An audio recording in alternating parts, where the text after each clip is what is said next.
Speak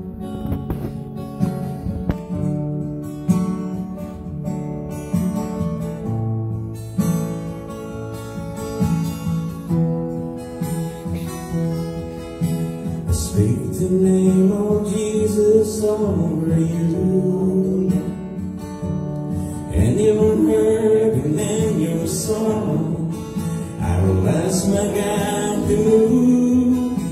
I speak the name, 'cause all that I can do. In desperation I seek heaven, and pray this for you. I pray for your healing, that circumstances would change.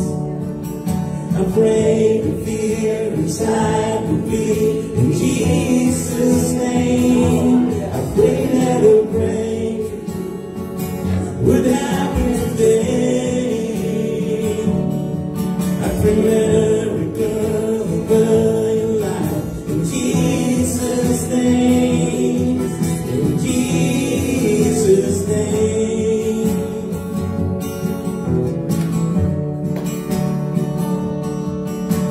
Speak the name of all authority, declaring blessings in every promise He is faithful to keep. I speak the name the grave could ever hold. He is greater, He is stronger, He's not impossible. I pray for your healing, the circumstances will change. I pray the fear inside will flee in Jesus' name. I pray that a breakthrough would happen today. I pray miracle over your life in Jesus' name. Jesus' name. Oh, yes, I do. Come believe it. Come receive it.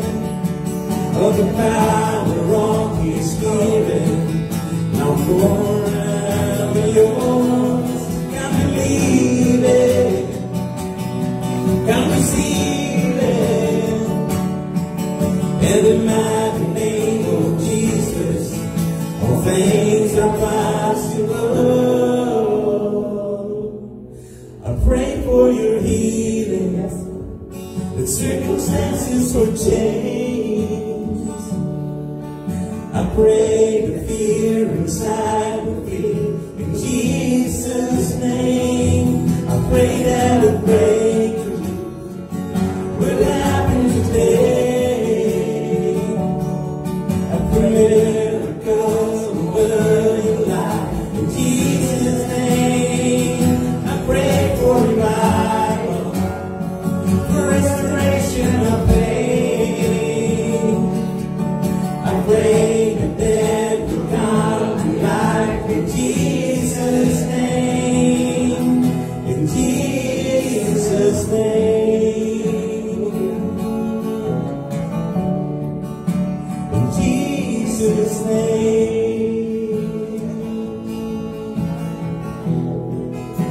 In Jesus' name.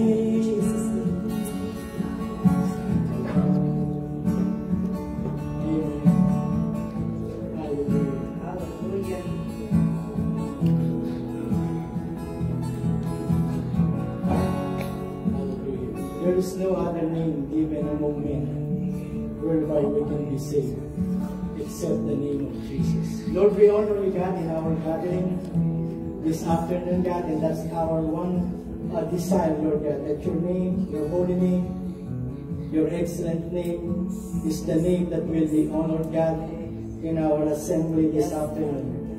May your Spirit come and bless us with your strong presence. We bless you, God. In Jesus' holy name we pray. Amen and amen. We will be seated.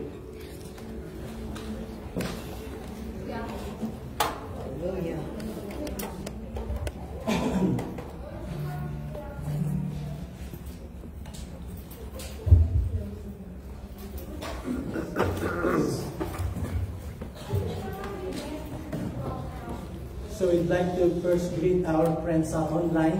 They've been very faithful the last few years. Welcome to our gathering here in Jacksonville, Florida. And also I'd like to welcome our friends in the auditorium. We have some guests. Welcome guests. I hope this will not be your first time. Yes, we welcome you and thank you for coming out. So I'm Pastor Eddie Centeno. I am the pastor of this Filipino church. Okay. When I say Filipino, it includes Americans. It includes every nationality that God will bring in our gathering this afternoon. So, thank you. Special day today, because we have some graduates whom we will be acknowledging and also congratulating, and also we're going to pray for them as they go to the next level of their education. So, we're going to do that a little bit later, but let's go first to the Word of God. I'm going to share with you something that affects us all, humans, and that's the problem or the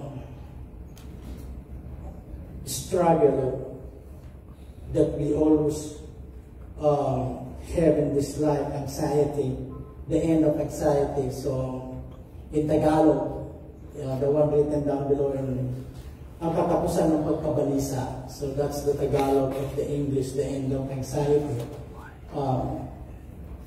The dictionary defines anxiety as uneasiness of mind or a fearful concern. Anxiety is different from eagerness. Sometimes people use anxiety in the sentence not knowing what it means. They say, "Oh, I'm very anxious that Christmas is again coming." So, no, they mean, I'm eager, because eagerness it means that you are joyful or anticipating something that is good. But anxiety, it denotes, it involves fear, takot. Specific anxieties are those fears common to our life. Fears of illness, pagkakasakit, fears of the loss of our money, bankruptcy or losing our job, and there are security, future of our children, and they're also aging.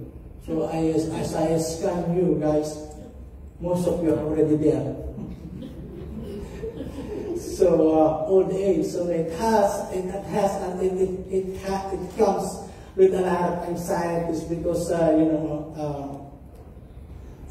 me see this. The stress and changes that come with aging can cause anxiety disorders in older adults. These changes include poor health, memory problems, losses, financial insecurity, immobility, and then chronic pain and isolation. So those are just part of the process of aging.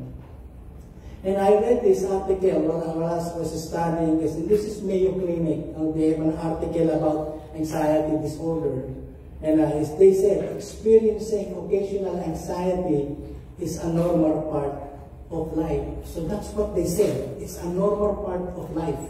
To be anxious, to be worrying, and to be fearful. Okay? And then they suggest a lot of treatment, a lot of ways to manage anxiety. So that the anxiety, and then that's why there's a billion, drugs is a billion industry only for this particular disorder that they call anxiety. But the good news I'm going to be telling you this afternoon, God does not want us to manage anxiety. He wants us to eliminate anxiety altogether. That includes worries and fear. He does not want us to manage it. It's a bad thing. It's not healthy. In fact, it's a cause of a lot of sickness. Look at this. Our Lord told people they should not be anxious, they should not worry, and they should not be afraid. Those three that we will see as we read the text this afternoon found in Luke chapter 12. Anxiety pre-living, worry pre-living, fear pre-living is a part of what the Lord offered those who put their trust in Him. It is not just heavenly bliss and heavenly peace and heavenly joy, but here and now there is peace and joy to be found. Something that once you hear about it and once you come to accept it and believe it because it's a promise of God, you will not choose anxiety to ever affect your life in a negative way. Now, what is anxiety? And this is, look at the accompanying feelings, weird. As soon as our hands get sweaty, pinapawisan yung kamay mo, our stomach turns to na, so a lot of butterflies you can feel in your tummy, or pins and needles strike our fingertips, we know that we are experiencing a worry that has become damaging even to our bodies. So, anxiety, as many scientific studies point out, takes a toll on our health. And there's a lot of sicknesses and disease that's a direct result of anxiety and worry. In fact, the other meaning of anxiety, it means it means trouble. That's the other meaning of the word anxiety. And then let's go to our text. That we will find in Luke chapter 12. It's kind of lengthy, 22 to 34. And then I asked you a week ago to read Matthew chapter 6, beginning at verse 19 down to verse 34, I think. And then Luke chapter 12. I will use Luke chapter 12. And this is a parallel story of teaching of Jesus Christ that you will also read in the book of Matthew chapter 6, which I will not go bounce back and forth with Matthew chapter 6. I will just go focus here on Luke chapter 12 and then mention a few verses from Matthew chapter 6. Okay, and this teaching of Jesus Christ, he taught this first in Galilee. We'll find it first in the Sermon on the Mount, that is in Matthew chapter 6. Okay, and then here in Luke chapter 12, he is in Judea when he taught this, and he probably and most likely this is something that he takes on a normal basis. So every time he's with his disciples or the believers, or sometimes with the crowd of people who wants to hear him, he teaches. He teaches this same subject. And let's read. Look at what it says in verse 22. And Jesus said to his disciples. So on this particular teaching, this particular narrative that is recorded by Luke, he is particularly talking to his disciples. Disciples means what? Students. It means learner. So students, these are the people who are already made a decision to follow him, to obey him, and to love him. And some are still on the verge of making that decision, and some are already following him. So he said, Jesus said to his disciples, therefore I tell you, do not be anxious about what? About your life.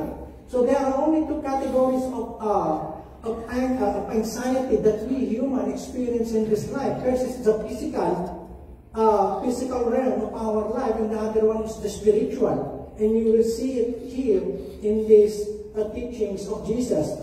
Therefore I tell you, do not be anxious about your life, what you will eat, nor about your body, what you will put on. For life is more than food, and the body more than clothing. And then he makes an illustration. Consider the ravens. If you go to Matthew chapter 6, it says, consider the birds of the air. But here, Luke recorded a particular kind of bird, ravens. Okay? It's very much similar to a crow. Yung uwak. The blackbird that you see, we have a lot of those in our neighborhood. It says, consider the ravens. They neither sow or reap. They have neither storehouse nor barn, and yet God feeds them. Hallelujah. God feeds them. Of how much more value are you than the birds? And then, the ravens, okay, if you're going to go back to Leviticus, this is one of the birds that God told the Israelites, these are unclean birds. Like eagles, vultures, and buzzards. These are not to be eaten. These are unclean birds. Okay? I just quote this for you to know that raven is mentioned here. Moreover, this you shall detest among the birds. They are detestable, not to be eaten. The eagle, the vulture, and the buzzard, the red kite, the falcons and its kind. The red kite is also similar to belong to the family of eagles. The falcon and its kind, and every raven in its kind. Okay, small, large, or there are a number of species of ravens. So, going back to consider the ravens, so what Jesus Christ is saying that these are the kinds of birds that you don't even notice. They don't have much importance As far as creation is concerned, although they show God's beauty and wisdom, and yet these are the birds that you don't even want to touch. These are not for your pets. Okay? And yet, these birds that doesn't have much value as far as human beings are concerned, he said God feeds them. He feeds them. And then he says, oh, how much more value are you than the birds? And then continuing on verse 25, and which of you, by being anxious, can add a single hour to his span of life? If then you are not able to do a small thing as that, why are you anxious about the rest? Consider the lilies, the second example of the grass that bloom with flowers.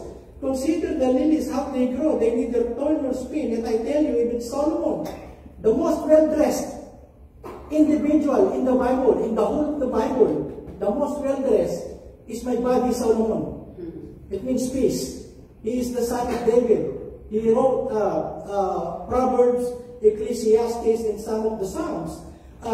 He says, not even Solomon in his glory was not arrayed like one of these. You know, when you look at those flowers, like the petals of flowers, it's either in your garden or the one that you just see on the roadside. If you look at them in a microscope, you will see how beautifully, how pretty, and how excellent they are created by God, or were created by God. So like the petals of roses. Are you still there? Amen. The petals of roses, if you touch it, you just touch, you can see how soft, it's like a velvet. Okay, the touch of the velvet. And then when you look at it very close in a microscope, you can see the intricacy of every petal, of every flower that God has ever made. But not the clothes that Solomon were wearing, although they are so expensive. They are coarse.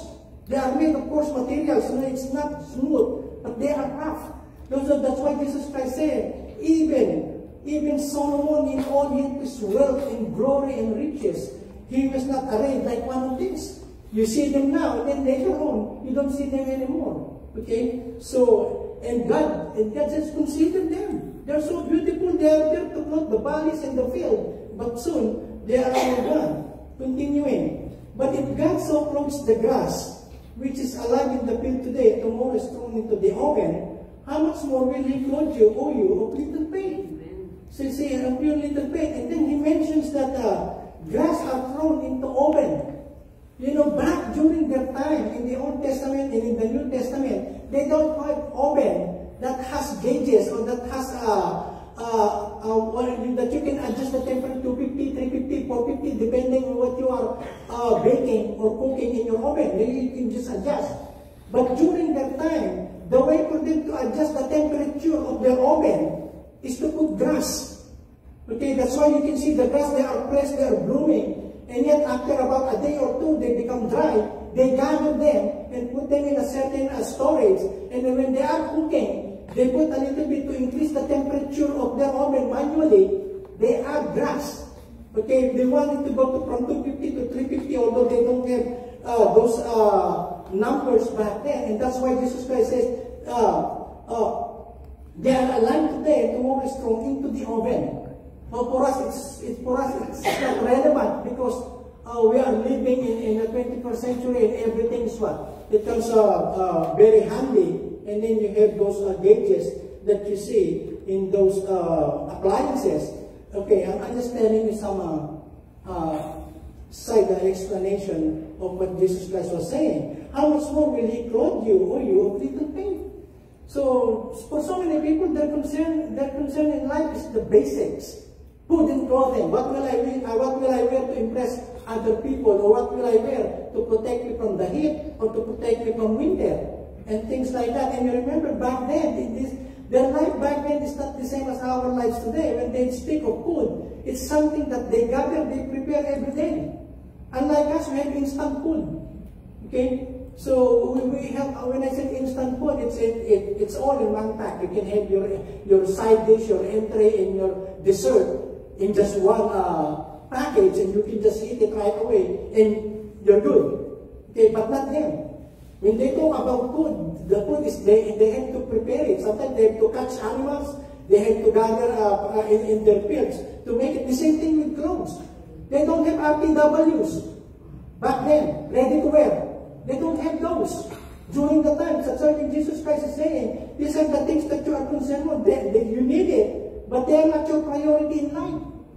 Okay, so if they want shirts or they want a gown, it's either they loom them themselves from thread, or they buy a piece of cloth and then they sew it to they sew it or tailor it to fit their body or whatever usage they may ever use. Unlike us, okay. I like shopping at Amazon. That's me. Okay, shoes, socks, t-shirts, and most of the things that I wear. My wife doesn't like it because it says I want to try it. I want to fit it. Because it says you can return it anytime for free. Okay, but not all of them. So, and that is the convenience of the world that we are living in. But back then, no.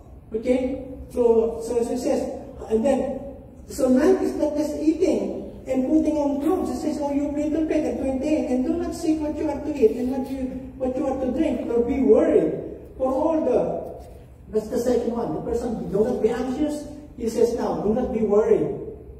For all the nations of the world seek after these things. All the people in all civilization and at all ages, they seek these things. But your Father, this is the first time that Jesus Christ, can you say it? This is the first time in Jesus' teachings that He used the word, your Father.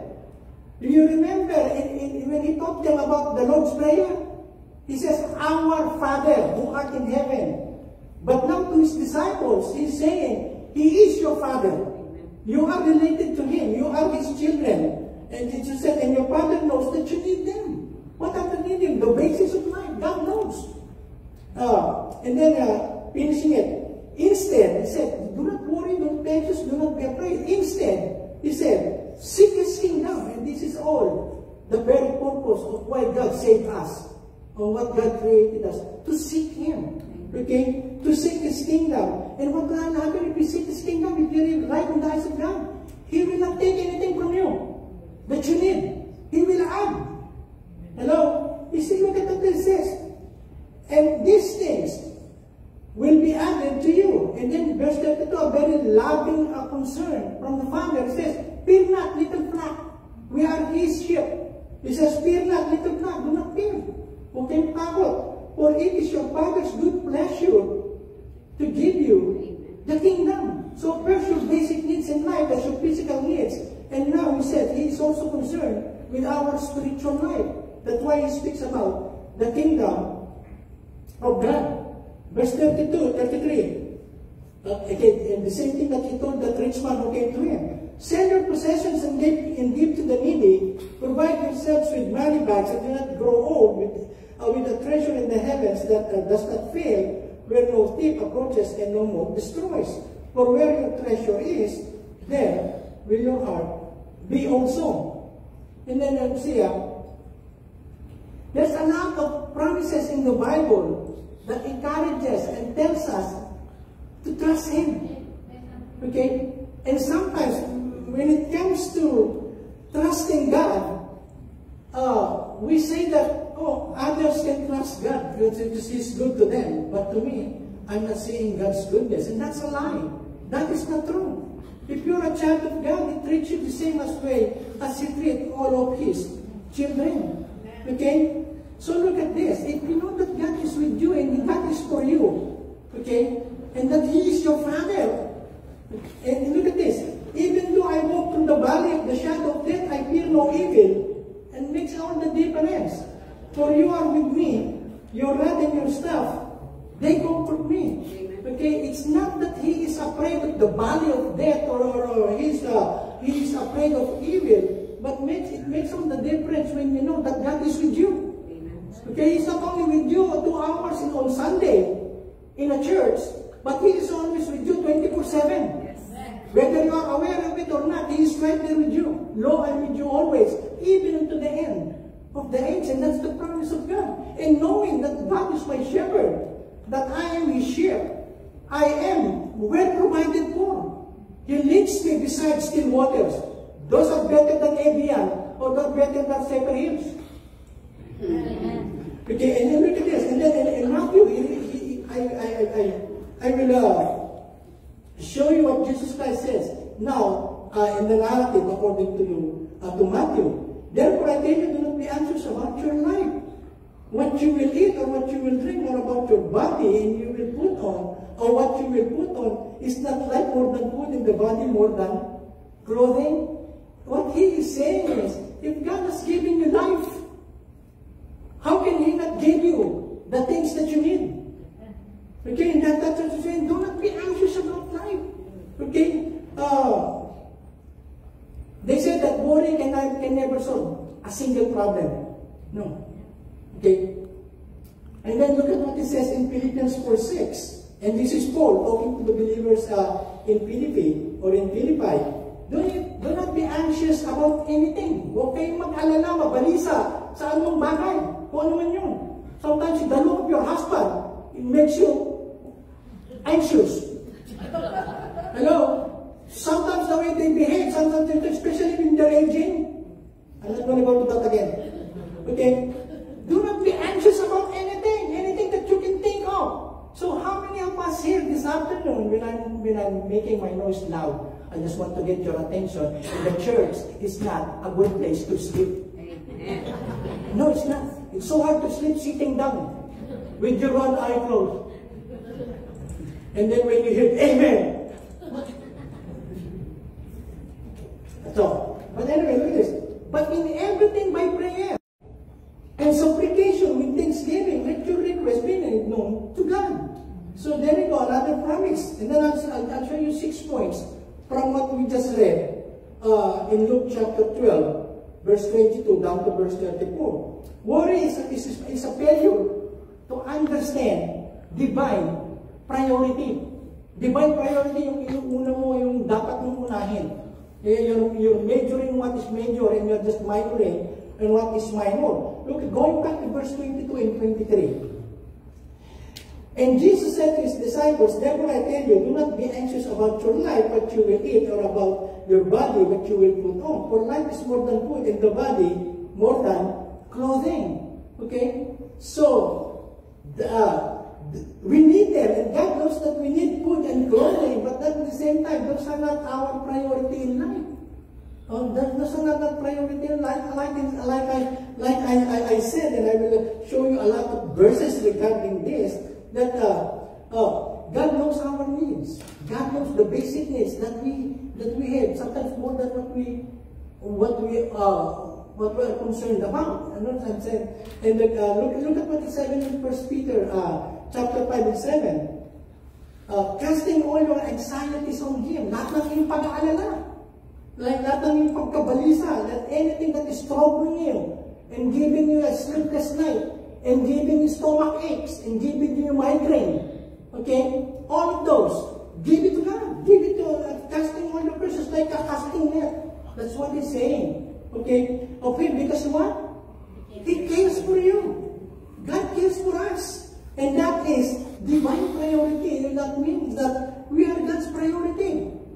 There are so many things that He created beautifully. There are so many living animals and living species that God created. But we are special to God. We are God Obra Maestra. We are the only one that reflects His image. Okay?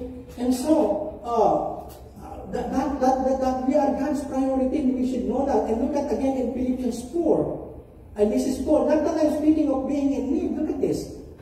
For I have learned in whatever situation I'm to be content.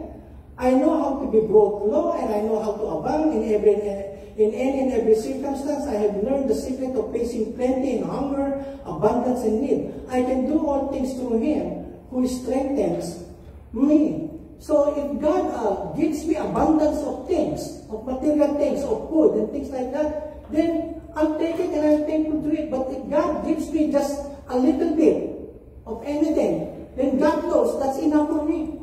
Okay? And I will thank Him either or. Okay? So, and then in going to verse 19, and my God, look at this. It's not the government. It's not your employment. It's not your relatives. It's not your parents. It's not your children who will supply all your needs. Look at this. It says all needs. It did not say some or many of your needs. And my God will supply every need of yours according to what? According to Wall Street? No. According to His riches in glory in Christ Jesus. Our God is rich. Okay? Our God can supply us food. Then you will be thinking, why is there famine in many places of the world? Why is it that there are millions and millions of children are dying? Even now as I speak. Even as I speak, there are about more than 1 million children dying, and even as I speak, because of hunger. It's not because the world has run out of food, because people are cruel. Like in communist China, instead of, and in some other places of the world, so instead of using and utilizing the fields where they can grow produce, and then they can grow fruits, they can grow crops and vegetables, they are buying arms to kill other people. So it's not really God causing famine, it's people's cruelty. Okay, and then other people's laziness. Mga tamad. Hello? And then so, but as far as God is concerned, there is plenty to put in the world. So much plenty. That's why it says, have you seen a bird migrating, passing out because of hunger? You'll be surprised. Hummingbirds, those tiny birds, they migrate every year, thousands and thousands of miles. And all they feed themselves with are nectars, from flowers. They're so tiny. They don't even need to buy GPS. See, they know exactly where they're coming from, where they're going, and they know exactly their route going back as soon as they're done migrating. Okay? And in some of you will find the proof of their migration on the roof of your cars. There are some poops. Okay, they're migrating, and I will go back to those birds. But the second one is worry. It fails to understand divine provision. That God is the one supplying us. Look at 24.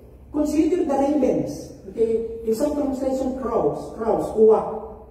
They neither sow nor reap. They have neither storehouse nor barn, and yet God feeds them. Of how much more valuable than the birds.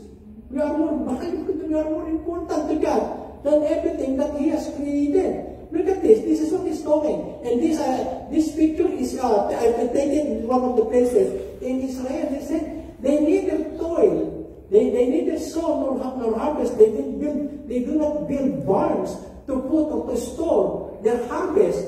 Have you seen a bird doing that?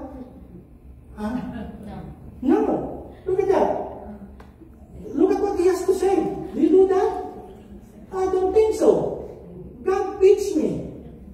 In our backyard, we have a bird feeder. And during this time of the year, I just saw a very nice bird flying very low while we were worshiping.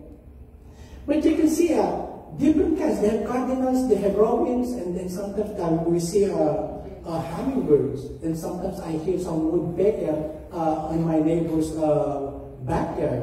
You see, they feed on what we give them, and then after that, you just enjoy them. There's God's creation. But then after they fed, and after they chase each other, they're gone.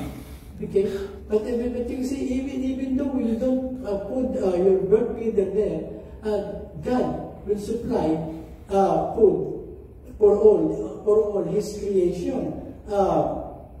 And He says, that's why they have the scarecrow.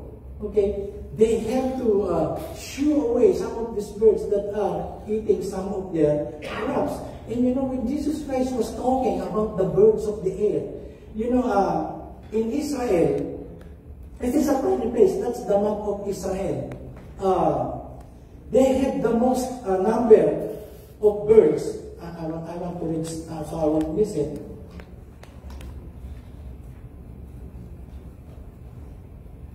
How interesting.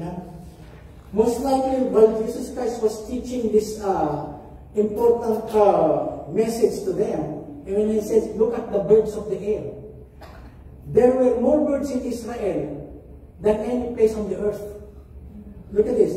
That is because the birds that migrate out of northern Europe out of all of Europe and even stretching into the Middle East and in the East, if they want to migrate south in the cold winter, they have to go through Israel. That tiny piece of land. And this picture is also a place in Israel. It's the largest area of bird migration on the planet.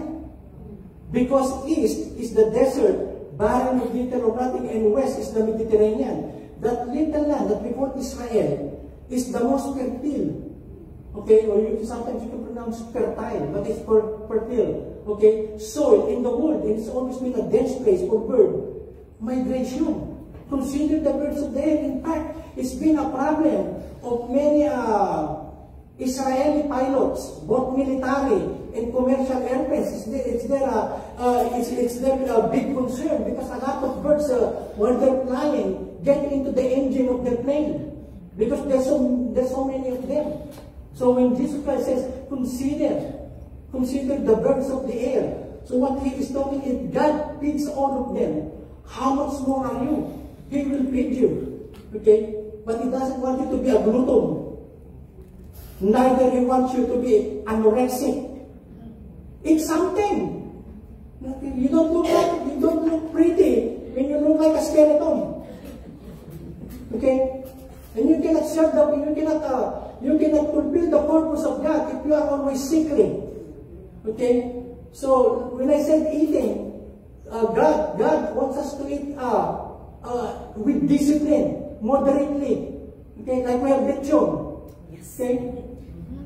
You know it's putok bato. Hello? You're gonna die if you're gonna eat a pound of that or 2 pounds of that in just one sitting. It's the same thing with anything. Some people say, don't eat too much sweet. Because sweet will cause, you're gonna have diabetes, or your diabetes is gonna be worse if you eat sweet. Okay? But don't you know that state? When it is broken down in our system, it turns into sugar. Almost everything that we eat turns into sugar. Amen. And God created sugar cane. He created pina colada. And He created milk. Cows with milk.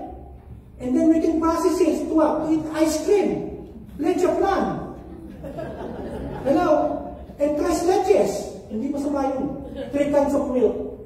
That's what it means. So there's an abundance of food. This is the divine provision. God will never run out of blessing, especially of those things that we need, our basic need. Look at what is written. Look at what are reading in the book of Job. Who feeds the ravens? When their babies cry out to God and wander around without food, it's God. Even their babies. Okay? And in Psalms 104, look at this. Look at the ocean, so big and wide.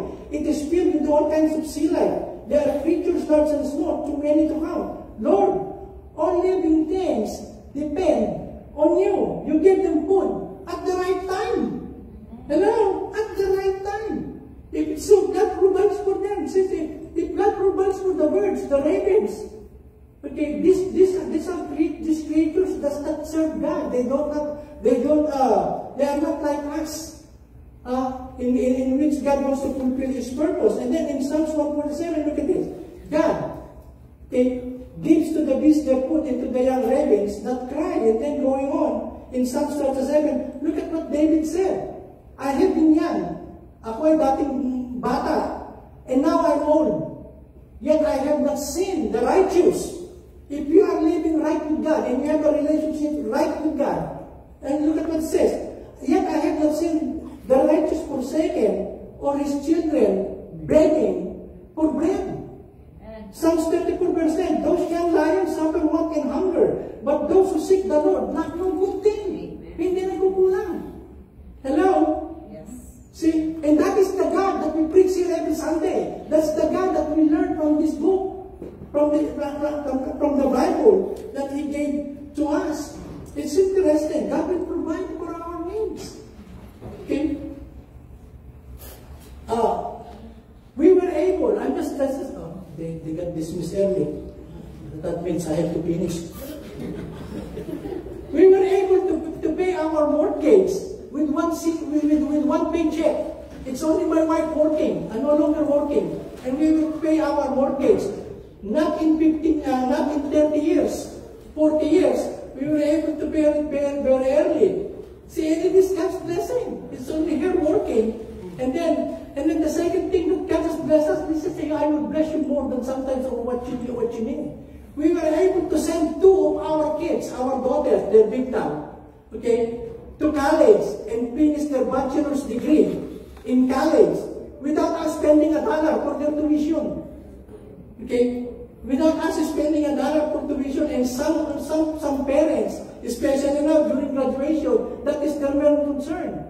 Where will I get money to pay for the college tuition of my son or my daughter? And they're bringing them up. Okay, and suddenly they don't want to believe in God, that God can provide. So we have the testimony, and I will go on faster now. Look at this. If you are living right, this is God to you. Good, honest people, righteous, who refuses to help others for money, will live through the fire. They refuse to take plans or listen to plans to murder other people. They refuse to look at plans for doing bad things. 16.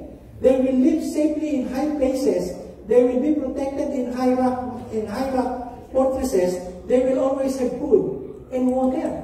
So if you are living right, God, who cannot lie, God who is not only willing to help us and to bless us, but is also able to do what He promised to do on our behalf. He will supply our needs. The other thing is worry is a failure to understand divine privilege. This is the reason why people are worrying and anxious and fearful. Look at verse 25. And which of you by worrying can add 1 cubit to his stature or to your lifespan? He says, no, you will not. You will not even grow an inch in your height if you are worrying, or neither you will live longer if you are worrying. Look at 26. If you are not able to do a small thing as that, why you are anxious about the rest? It's just a simple thing. And you're not going to grow. What he is talking here is a privilege that God has given us, and that is life itself. Yung buhay ng tao ay galing sa Diyos.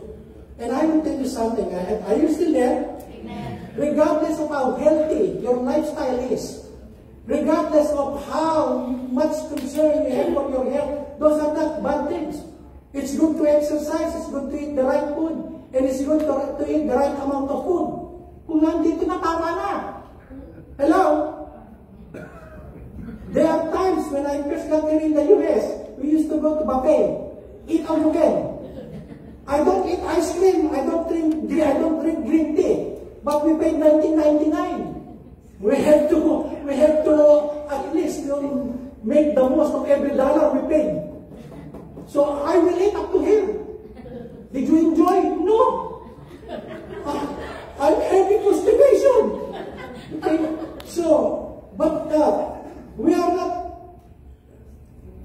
It doesn't matter. Like I said, those are not bad things. But you know what? It's God who determines how long we're going to stay in this life.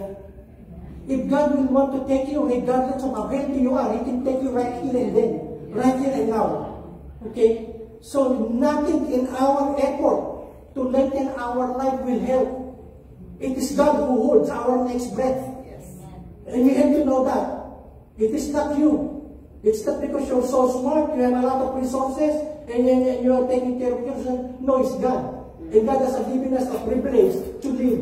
And after His purpose in our life is done, He can take us home. But while we are still here, God will see to it that we are well provided for. You know, cubit is this. Okay? That's the measurement that they use back then to measure length. Okay? From the tip of your longest finger to your elbow, that is what they call cubit. So it's mostly 18 inches.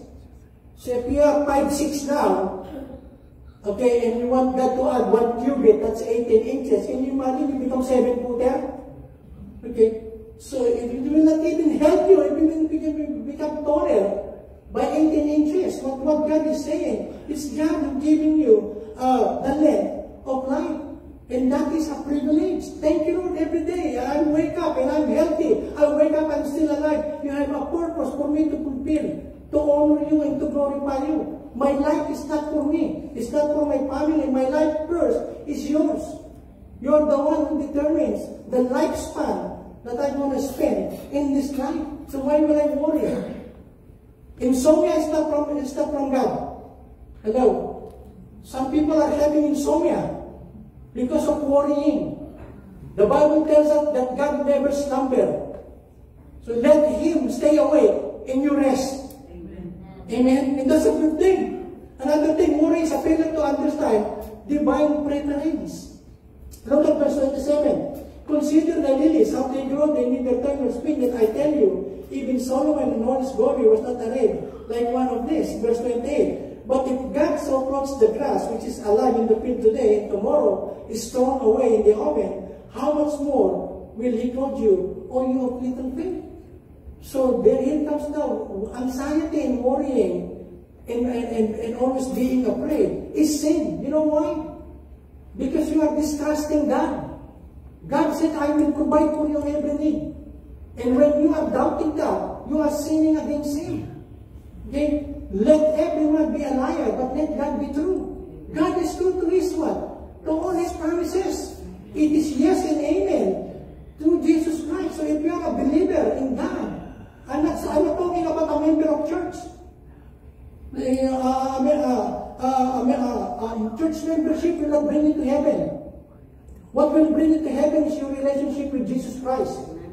And billions of people will be surprised when they face God. Lord, my great-great-grandma, my grandma and my parents, and I myself, we all grew up in a church. Why will you not accept us? Okay? If you did not receive Jesus Christ as your personal Savior while you are still living, then you're going to miss heaven.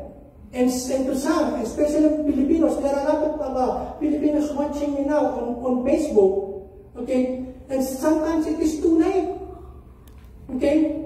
I will ask the Lord to become my Savior, to become my provider, to become my God. When I'm dying, you have no assurance of that. Okay, so going back here, divine preference, consider the lilies, how they grow. Okay, if God so clothed those, where is your faith? Okay? And God will provide all that we need, and then to rush up. Worry is a failure to understand God's paternity. Paternity means being a father. Okay? And a lot of people think that God is their father. Hello? We are all God's children. And so many millions and billions of people, they thought that it is true statement. Because they were told about it, they believe it, but that is not true. Okay? We are all God's creation, but we are not all God's children. John chapter 1 verse 12, He came to His own, Jesus Christ. But His own did not receive Him. But as many as received Him, put their faith in Him, He gave them the authority to become God's children. Okay? And look at what it says in verse 30. For all the nations of the world seek after these things. What are those things that they seek? Food. And everything about things that pertains to this life. And your Father knows that you need them. He knows it. He knows that you need them. Okay? And He has the ability, and He has the power, and He has the compassion, and He has the mercy, and He has the ability to do what to fulfill His promise, that He will sustain us, that He will provide for all our needs. Look at what it says. Instead, seek His kingdom, and these things will be added to you. Okay? Look at this verse. And this is Jesus Christ talking. Look at this. Your father is the devil. You are not a child of God. He's talking to the religious people of His time. These are the people who goes through the practice of their religion, but their heart is far from God. So they come to church, but their heart is far from God. Okay? In fact, it broke my heart. You know, when I talk to people about God, okay, and I know what church they go to. But the moment I mention the Bible, they get offended. Okay, it is as if the Bible only belongs to Protestants, to Baptists, to Methodists. No. This Bible belongs to all people. Okay, and this is where we're going to learn God. You can never have faith, true faith in the true God without knowing what is written in here. Faith comes by hearing, not by membership. Faith comes by hearing the Word of God. The Word of God. Can you imagine? Being all their lives, and yet when they mention this, oh no, we're not going to go to your group, we're not going to go to your Bible study, we're not going to go to your prayer, because your religion is different, because you're using the Bible. Okay? And yet the Bible tells us, Jesus Christ said, search the scriptures, read it, study it, and live, and apply it in your daily lives, in every area of your life. So look at what they said to them. It's very strong. You are of your father, the devil. You are not a child of God if you are not born again, if you are not Christian. You are not a child of God. Regardless of you, you're going to say, I belong to the oldest church in the world. I belong to the largest population. We have the largest members in the world. No. Okay? When Jesus Christ was on the cross, majority is not always right. When he was on the, before he was crucified, he was before Pontius Pilate, the majority of them were crying, crucify him, crucify him. They are the majority. But you know that they are not right, they were not right. Okay? They killed and massacred the child of God, and his name was Jesus. So he said, you want to do what you want. He was a murderer from the beginning. I'm just telling you from the word. If you want to be blessed by God, if you want to have, and you want to add, and God will add to you all these things. If you seek His face, to seek His righteousness, then first you have to be right with God. Okay, you have to be right with God. How do we become right with God? Through Jesus Christ. This is my beloved Son, in whom I am well pleased. Listen to Joseph. No, I did not say that. Listen to Abraham. Listen to Moses. Listen to your minister. Listen to your bishop. Listen to your elder. Listen to your teacher. No.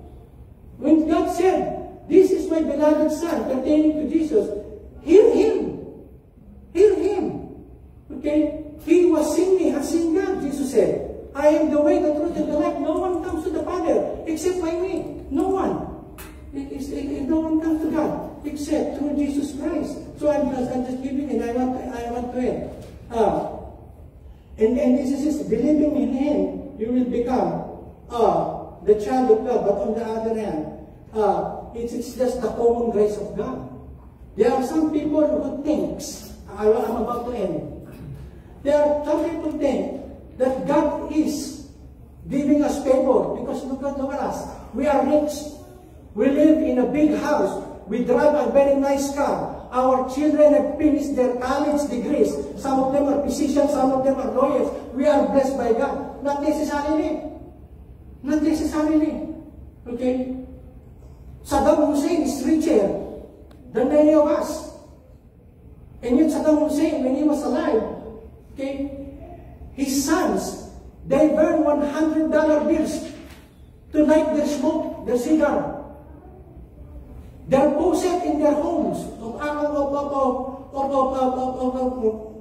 Saddam Hussein are made of 24-karat gold. Their private planes are one of the best and the most expensive. And yet, you know, they are not believers. Wealth is not a guarantee or a measurement that God is in favor of you. You can be so rich, so wealthy in this life. If you don't have Jesus Christ, you're not going to heaven. On the other hand, you can be the poorest among your family, among your neighborhood, and among your community. If you have Jesus Christ, you are the richest. Okay? So, I'm understanding in this because it is the mindset. Okay? The two reasons why people are spending almost their lifetime anxious, worrying, and fearful is because they do not know the God that they are serving. Or they know Him, they are not trusting Him. We should trust God because He does not lie. And whatever He said, He is able to fulfill. Okay? The dominant enterprise of my life and your life, listen to this, is the kingdom of God. Seek ye first the kingdom of God. That's what He says. Unahin mo yung Panginoon. Yung Panginoon. The spirit of salvation in the gospel. The focus of our life is to worship and to serve and to proclaim Christ and to live obediently to the word of God, to pursue truth and holiness and love. And if we are doing this, the Bible tells us that God is on our side, that God is our Father, and He will provide for us. We don't need to worry. Worry is sickening. Anxiousness or anxiety, it makes us sick. And it makes us fearful. Look at Colossians. If you have been saved, if you are raised with Christ, then seek those things that are above, not on earthly things. Okay? God is your foremost priority in this life. And then the last, divine pleasure. I will end up with this. Look at what it says. Fear not, little flock. So God is very gentle. Do not fear. For it is your Father's good pleasure. To what? To give you the kingdom. So if God is willing and very much open and lovingly and very much concerned about us, He says, fear not, little flock. He will take care of you. What is your problem now, you think? What was your problem last night before you went to bed? And until now, while you're looking at me, I know I'm handsome. You don't need to tell me I'm handsome. I already know that. It's his DNA.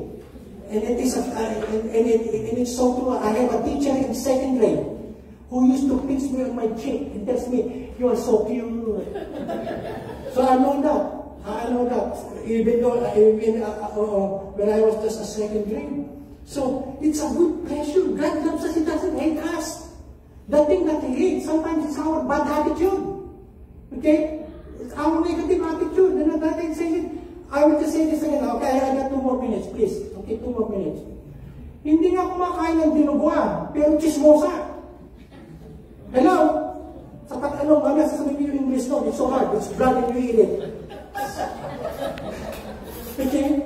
They are not eating certain kind of food to share. They are not eating certain kind of food because their religion tells them that it is unclean. But their mouth will always defame other people, will gossip about other people, will even criticize other people that are not doing anything bad about them. And yet, the same mouth, our Father who art in heaven, the same mouth that they use, you die. Your children get cancer, or your husband get cancer. Or you lose your job. The same mouth. Hello? So no. God is a good God. He loves us. And He is changing us to make us better children of His. Better human beings. Okay? And says, seek ye first the kingdom of God. And look at what Jesus Christ is telling us. That's what He's saying. Stop being anxious. Huwag kang palaging nagbakabalik sa tatandahan niya, rarayupahin ka niyan. Hello? Kakaisip. Stop worrying. It's not from God. Stop trusting God. Stop praying. If you are worrying, give it to God. Let Him handle all your worries. Cast your cares upon Him. Then stop being afraid. What are you afraid of? Okay? That God cannot take care. So that is our God. I have to end. I got few more, but I have to finish because we have to eat. Okay? And we have to celebrate. So the thing that we can learn is we are important to God. We are, regardless of your situation in life, God loves you. You are important to Him. Every time you see flowers and you see birds, you are more important to God than all of those beautiful things that He created. Amen. God, I speak your blessing to all your people who has heard your word. We thank you, God, that you are important to you. We thank you, God, that you care for us more than even we care for our own selves. We thank you, God, that we can trust you because you are truthful. You are God who does not change, God, and you are a God who is holy and powerful, and God, you are our best friend. And we thank you, God, that through Jesus Christ we can be your children. Through Jesus Christ, your Son, we can be right in your sight, and through your Son, Jesus Christ, we can receive all the promises of God written in the Bible, and even more, oh God, because we have Him in our hearts, in our lives. If you are here and you have just been invited because there is a graduation, a celebration, and you are here this afternoon because of your friendship or your relationship with the Williamson or whoever invited you this afternoon, if you are a religious person or you are not, you've been in church but you do not have a personal relationship to God through His Son Jesus Christ, I will not even ask you to raise your hand. I will not even ask you to come here in front. But right there where you are, you know yourself. Ask Him to come into your life even right now. Ask Him, Lord, I'm sorry. Forgive me from all my sins, especially the sin of not believing you. I come to you now and ask for forgiveness of all my sins, every law and every commandment that I have broken. In your sight, I ask for forgiveness. And I ask for the cleansing blood of Jesus Christ to cleanse me from all sin, from all unrighteousness, from all my rebellion and selfishness. I ask for forgiveness. And I invite you and I ask you to come into my heart, into my life, to be my Lord and my Savior. And from this time on, Lord, as long as you will let me stay and live on this earth, I want to love you, to serve you, and to know you more. If that is your prayer, you and God are the one who knows it. May God bless them, God, bless their hearts, bless the people who are hearing my voice, God. I pray for your touch upon them. In the name of Jesus, God, draw them near to you and use them, God, to draw more people into your kingdom. We love you in Jesus' name. Amen. And amen. So I will do something different this afternoon.